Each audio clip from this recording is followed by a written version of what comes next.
লোহার শিকের ফাঁক দিয়ে হাজতখানার ভেতর থেকে গুনে গুনে টাকার বান্ডিল হাত বদল করছেন মধ্যবয়সী এক ব্যক্তি। ১,৫০০ ও ১০০ টাকার এসব বান্ডিল হাজতের বাইরে থেকে সেই টাকার বান্ডিল গুনে শপিং ব্যাগে রাখছেন আরও দুজন। পাশে অস্ত্র নিয়ে দাঁড়িয়ে রয়েছেন পোশাক পরিহিত এক পুলিশ সদস্য।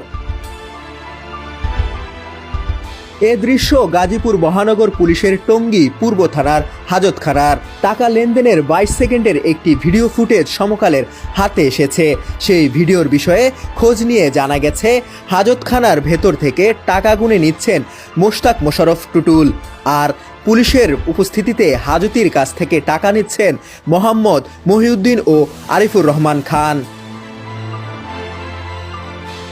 কিভাবে থানা হাজতের ভেতরে হাজতির কাছে